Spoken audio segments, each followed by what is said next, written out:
ధనుస్సు రాశికి రాస్యాధిపతి అయినటువంటి గురువు సప్తమ స్థానంలోకి వస్తున్నాడు.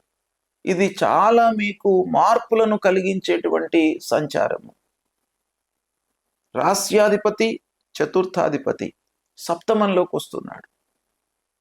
కాబట్టి మీకు ఈ గురు భగవానుడి యొక్క అనుకూలతతో మీకు చాలా పనులు కలిసి వచ్చేటువంటి అవకాశాలు ఈ పక్షంలో కనబడుతున్నాయి.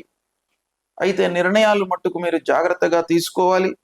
బంధువర్గంతో మట్టుకు కొన్ని ఇబ్బందులు కనబడుతున్నాయి కాబట్టి స్నేహితులు, దగ్గరి వాళ్ళు, వీళ్ళందరితో కూడాను మీరు కొంత జాగ్రత్తగా ఉండండి. మాట తొల్లకుండా, అంటే మీరు ఓవర్లుక్ చేయకుండా ఏదో మాట్లాడడం అనేటువంటి దానికి స్వస్తి పలకండి. బాగా ఆలోచించి మాట్లాడడము, ఆలోచించి పనులు చేయడము ఈ పక్షంలో చేసినట్టయితే మీకు అద్భుతమైనటువంటి ఫలితాలు వస్తాయి. ఇక ఆర్థిక పరంగా కొంత ఇబ్బందులు కనబడుతున్నాయి. రావాల్సినటువంటి డబ్బు సమయానికి రాకపోవడము, ఖర్చు మట్టుకు తప్పకుండా ఖర్చు చేయవలసినటువంటి స్థితి ఏర్పడుతుంది.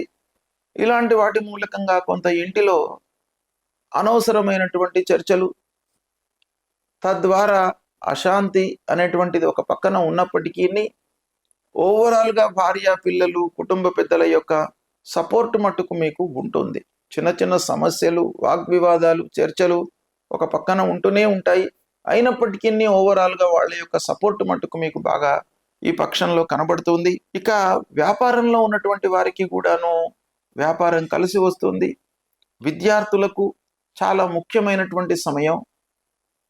ఇక వివాహాది శుభకార్య ప్రయత్నాలలో ఉన్నటువంటి వారికి కూడాను ఈ పక్షం అనుకూలిస్తుంది. వివాహం నిశ్చయం అవుతుంది. సంతాన ప్రాప్తి కూడాను కనబడుతుంది. సంతానం కొరకు ఎదురు చూస్తున్నటువంటి వారికి ఇలా కొన్ని విషయాలలో మీకు ఈ పక్షం బాగా కలిసి వస్తుంది.